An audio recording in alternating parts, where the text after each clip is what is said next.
Muy buenas tardes. En representación de la Subsecretaría de Profesionales, hoy vamos a compartir con ustedes los santos médicos y los santos advocatorios. En esta primera imagen, fíjense ustedes la relación entre la Facultad de Medicina de la UBA y la iglesia de San Lucas en el solar que correspondió al antiguo Hospital de Clínicas, donde en casi todos los hospitales, por lo menos en Buenos Aires, dentro de los mismos siempre hay una capilla. Pero para poder comprender esta situación de asociación entre la medicina y las religiones, tenemos que pensar un poco cómo es el pensamiento del hombre en los distintos períodos. Durante miles de años el pensamiento fue mágico. Con el poco conocimiento, las interpretaciones eran sumamente irregulares, habitualmente referidos a los accidentes atmosféricos o a los planetas o al sol. Y la relación del chamán, que cumplía la doble función de médico y guía espiritual. Y como ven ustedes aquí abajo, cráneos precolombinos donde se muestra la trepanación de cráneo en aquellos pacientes que tenían enfermedades fundamentalmente mentales, donde el pensamiento era que trepanando el cráneo salían los malos espíritus. Y aunque parezca mentira, algunos cráneos, como el de la izquierda, muestran la cicatrización, quiere decir que algunos pacientes sobrevivieron. En Egipto, en realidad, el pensamiento fue mítico-religioso, pero la influencia religiosa en el pensamiento, a pesar que en los papiros de Ebers se mostró algunas aplicaciones médicas y algunos conocimientos médicos realmente significativos que hacen al principio de la historia médica, en realidad para el resto de la población fue un período mítico-religioso. En el primitivo Israel, fundamentalmente el pensamiento era religioso. Fíjense ustedes acá en la circuncisión de Jesucristo, que lo hace el rabino, que cumple ahí la doble función de médico y de cirujano. Y si uno lee el Levítico y el Eclesiastés, hay muchas prescripciones que tienen alguna influencia mítica, religiosa, a pesar que muchos rabinos sugieren que en realidad eran actividades o situaciones para diferenciarse del resto de las poblaciones vecinas. Nuestra madre Grecia, para los calabreses, fue mítica durante muchísimos años y con el pensamiento mítico solucionaba muchísimas cosas. Tanto es así que los lugares de curación de Esculapio tenían un teatro griego porque la gente era entretenida y era asistida de una manera holística a pesar de las pocas posibilidades científicas. Pero volvamos al pensamiento mítico. Aquí tienen a Heracles, un mítico griego, y Quirón, un semidios griego que era mitad caballo y mitad persona. Estas dos imágenes pueden verlas ustedes en Plaza Francia. Quirón en una pequeña plazoleta detrás del Palais de Glace y Quirón al lado del museo. Y lo interesante es lo que se refiere de Quirón, que cuando recibe el flechazo de Heracles, o Hércules para los romanos, dice que él ya no puede curarse, y así que se lo muestra con la cabeza inclinada en esta escultura preciosa, y diciendo que lamentablemente él ya no se puede ni autocurar porque ha sido herido en el alma, como diciendo que, bueno, hay cosas que aún como médico no puede solucionar. Pero justo en Grecia ocurre la gran ruptura. Esculapio era un semidios que aparentemente tuvo 4 hijos, 2 mujeres y 2 varones. E Hipócrates, que inicia el pensamiento científico, cuando dice que dejen a los dioses los problemas de los dioses, que las enfermedades son problemas de los hombres. Pero en el juramento hipocrático hace al inicio una invocación a Dios, a Apolo, a Esculapio, a Igea y Panacea, que eran 2 hijas de Esculapio, como en honor al maestro. Quiere decir que ni Hipócrates podía desprenderse totalmente del pensamiento mítico. A pesar de eso, es el padre de la medicina, porque dice que las medicinas, las enfermedades es un problema de los hombres y no de los dioses. El medioevo, que es la época religiosa cristiana fundamentalmente, el pensamiento respecto de las enfermedades y de los enfermos era religioso. Y es muy importante cuando se les comunica que tu prójimo es como tú mismo, y lo que le hicieras a tu prójimo es como si lo me hicieran a mí, decía Jesucristo, aparece la caridad y los lazaretos. La caridad, porque si es un hermano hay que protegerlo, no rechazarlo. Y los lazaretos, que es el inicio de los primeros hospitales. Y los santos, como intermediarios entre Dios y el hombre, al cual se acude para la ayuda frente a la enfermedad o la próxima muerte.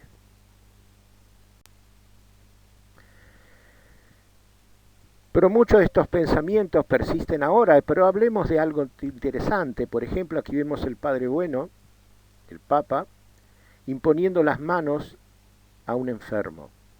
La imposición de las manos, que tiene mucho simbolismo, aparentemente es el gesto primario que hacen las madres frente a las molestias físicas que refieren los bebés, imponiendo su mano sobre la cabeza, y muchas veces los chicos se calman.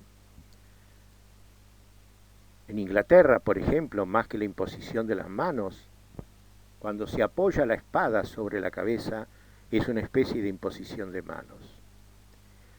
Y la fe, tan importante en las personas, ya que si bien si uno hace los estratos de crecimiento del hombre primitivo hacia al hombre actual, hay un hombre físico, hay un hombre que se relaciona, un hombre de relación, un hombre social, un hombre psíquico y un hombre espiritual, como lo más alto, lo más perfecto, lo más deseable de las personas. Y aquí vemos en Lourdes, en Francia, de qué manera cuántos voluntarios llevan a enfermos advocando a la Virgen por su enfermedad. Pero también existen los curas sanadores. El más importante que hemos conocido en nuestra Argentina es el Padre Mario, que era calabrés,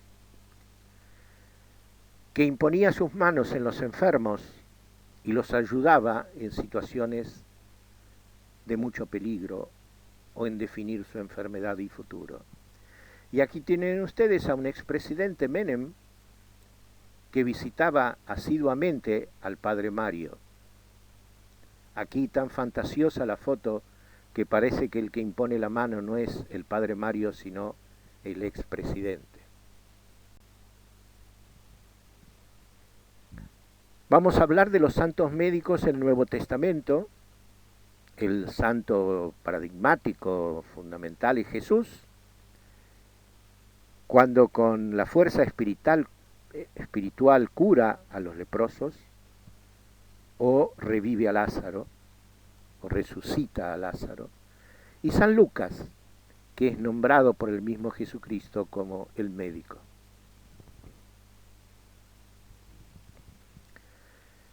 Ahora hablaremos un poco sobre los santos patronos de los médicos. Aquí vemos a Cosme y Damián, son dos hermanos mellizos que habían decidido ser cristianos. Por lo tanto, o ejercían la medicina, pero en ese momento, la época romana, fueron acusados de no renegar a la fe cristiana y por lo tanto deberían ser mártires. Aquí ven ustedes, este conjunto escultórico corresponde a la Capilla Medicea, donde están enterrados los Médicis, y estos son esculturas de Miguel Ángel en Florencia, la Virgen con Cosme y Damián a sus costados. Pero el prodigio más importante de San Cosme y San Damián es con respecto al trasplante. Un enfermo religioso tenía gangrenada una pierna, por lo tanto se la debían extirpar. Y ese mismo día había fallecido un paciente negro. San Cosme y San Damián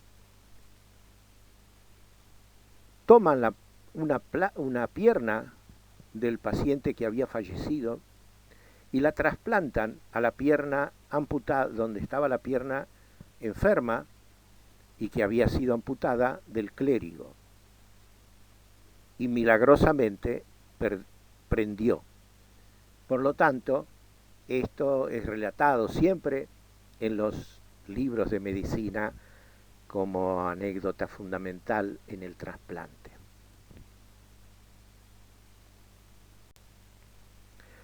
Pero como decíamos, al no haber decidido abandonar la fe cristiana, después de muchos suplicios, fueron decapitados. El otro patrono de los médicos es San Pantaleón. Esta imagen de San Pantaleón, atado a un árbol en su martirio, donde su sangre hizo reverdecer al árbol, como se ve atrás, un árbol seco, como milagro de San Pantaleón. Y aquí ven ustedes dos imágenes de San Pantaleón, y observen la palma es de todos los mártires cristianos. Casi todos los mártires cristianos tienen una palma que es el indicio de que han sido mártires por aceptar la religión cristiana. Y ahora pasemos a los santos médicos. Les muestro aquí que la oración de Guillermo del Val, que era decano de la Facultad de Medicina de París en el año 1640, y además una letanía de los santos médicos que este decano hacía rezar a todos los alumnos antes de ingresar a su actividad de estudiantes de medicina a la facultad.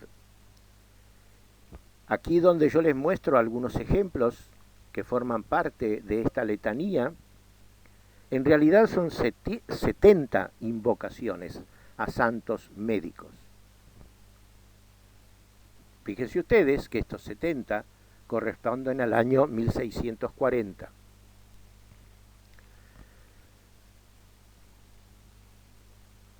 Aquí ven ustedes a San Juan de Dios, que es patrono de los enfermeros y enfermos.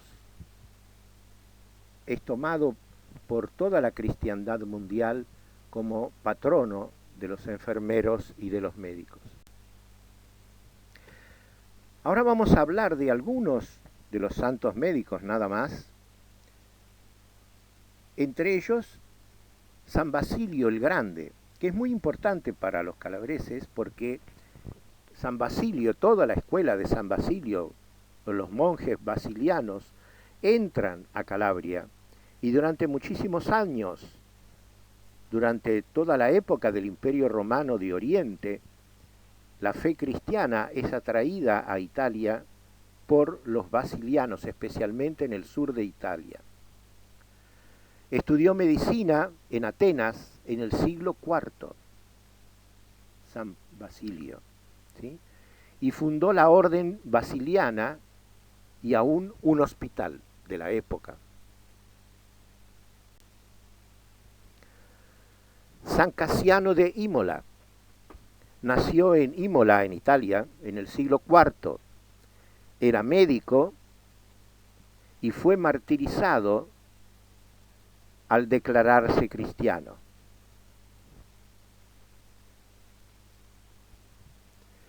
San Benito de Nursia, otro santo italiano, que nació en Nursia, por supuesto,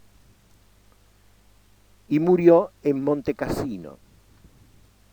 Esto fue en el año 480. Fundó la orden de los benedictinos, estudió letras y filosofía en Roma y en el convento ejerció su medicina. Ahí ven ustedes a San Benito de Nursia en una imagen de Fra Angelico. Aquí tenemos a San Agapito de Kiev para ver algunos santos médicos ortodoxos que nació y murió en Kiev en el siglo XI. Fue médico y monje y es venerado por la Iglesia Ortodoxa rusa fundamentalmente.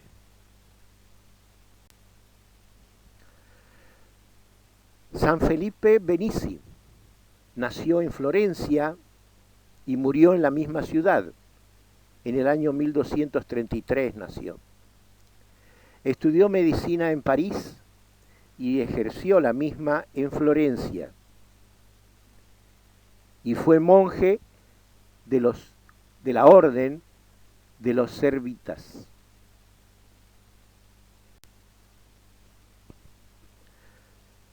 San Antonio María Zaccaria nació en Cremona en el año 1502. Estudió medicina en Padua. Actuó fundamentalmente en la Contrarreforma y perteneció a la orden religiosa de San Pablo. Hay una iglesia donde puede verse la imagen de San Antonio Zaccaria en la calle Montes de Oca, en Barracas. Vamos a ver un santo médico húngaro, en realidad es un beato, que es László Strackmann, que nació en Hungría en el año 1880 y falleció en Austria. Era médico, filósofo y músico, y era denominado el médico de los pobres.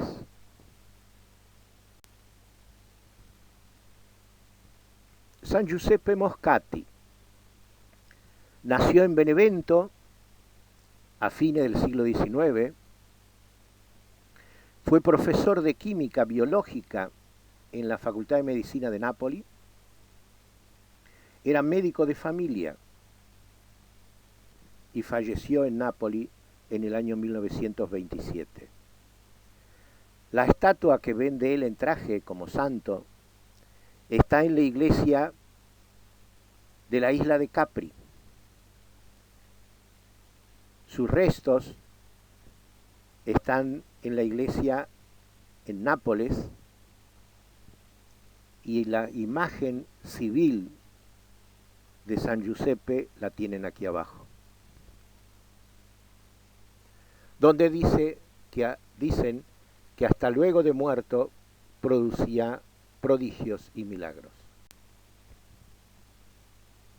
Y aquí también una santa más moderna, Santa Gianna Beretta Molla, que nació en Magenta en el año 1922, cerca de Milán. Fue médica pediatra y murió en el año 1962 de cáncer de útero, y su prodigio fundamental, además de sus milagros, es que prefirió morir por su cáncer, con su cáncer, pero no permitir que muriese su hijo antes de nacer.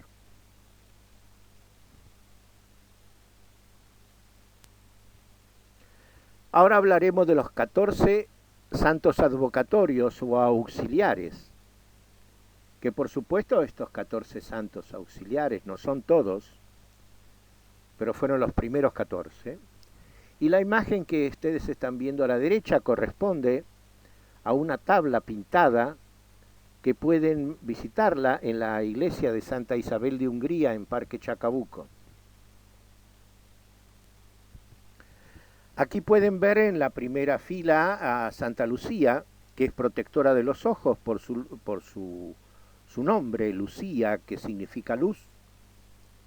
Santa Bárbara, que se invoca por los problemas de la lengua.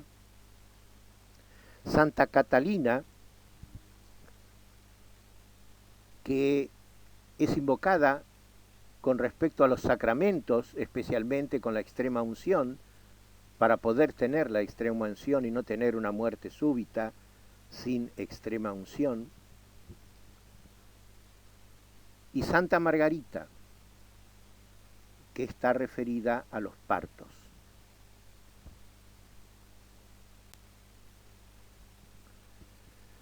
Aquí vemos a Santa Apolonia, que era la última de la fila anterior, que fue martirizada extrayéndole todos los dientes antes de ejecutarla. San Pantaleón, que es invocada por los médicos, que ya estuvimos hablando. San Dionisio, que fue decapitado, por lo tanto es invocado por los problemas de cabeza. Y San Blas, por la garganta, ya que se le atribuye a San Blas que un niño que se había tomado una espina de pescado que se había incrustado en su laringe y que gracias a San Blas logra que este chico pueda seguir respirando. La última fila corresponde a San Vito, que era un joven muy pequeño que curaba a las personas con convulsiones. Por eso algunas enfermedades que tienen movimientos convulsivos se lo llama mal de San Vito y es invocado por los pacientes con convulsiones. San Erasmo, por dolores en el abdomen. San Cristóbal es invocado a la presencia de pestes, como en este caso la pandemia. San Jorge es invocado para no tener tentaciones. Y San Gil es invocado para las parturientas en el momento del parto. Como dijimos, no son solamente esos 14 santos, sino que hay otros, de los cuales vamos a nombrar solamente algunos. Por ejemplo, Santa Rita de Casia, cuya dibujo lo están viendo abajo, a la izquierda, que es la santa de los imposibles, porque se relata que orando frente a un crucifijo, una espina de la corona de Cristo se incrusta en la frente, por lo cual sangra, pero estando sumamente enferma, ella puede ver brotar las rosas entre la nieve. El otro santo es San Peregrino Laziosi, que es invocado por los pacientes con cáncer. Se relata que San Peregrino tenía una úlcera en la pierna que con el tiempo se transformó en cáncer, pero dado su invocación a Dios, luego de un sueño, a la mañana despierta con la pierna totalmente curada. Santa Ágata es invocada para los tumores de mama. Esta santa fue martirizada sacándole los pechos con hierros candentes. Y Santa Apolonia a la cual fue martirizada sacándole todos los dientes antes de que muriese. Un cuadro de Santa Apolonia muy interesante puede verse en el aula magna de la Facultad de Medicina de la UBA. Aquí ven ustedes una Virgen de la Dulce Espera para las mujeres embarazadas y la Virgen de la Salud. Estas dos imágenes son de iglesias de la ciudad de Buenos Aires. Una particularidad es que todos estos santos advocatorios o auxiliadores frente a los problemas dejan en los lugares exvotos. Estos exvotos pueden corresponder a símbolos de las gracias recibidas o de los pedidos. Muchas veces son los órganos con los cuales se ha hecho la invocación, otras veces son fotografías, otras veces son reliquias en oro o en otros metales, o como se ve acá, ropa, o también lo que puede corresponder a trajes de novia, tules, etc. Tanto es así que en Brasil hay un museo de los exvotos que es muy interesante ver. Albert Schweitzer, que fue un médico que trabajó muchísimos años en África, cuando le preguntaron por qué luego de haber estudiado y haberse graduado en teología decidió ser médico, contestó: decido hacerme médico para actuar, sin palabras, no hablar de la religión, del amor, sino simplemente realizarlo, el amor.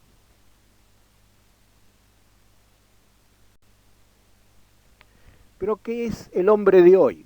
El hombre posmoderno, frente a una medicina desiderativa, es decir, el hombre quiere, el hombre exige vivir, no enfermarse. Pero debemos comprender que el hombre de hoy, en su pensamiento, coexisten el pensamiento mágico, el pensamiento mítico religioso y el pensamiento racional. Todos juntos. A veces, algunos de estos pensamientos, mágico, mítico, religioso, racional, invaden todo el pensamiento general.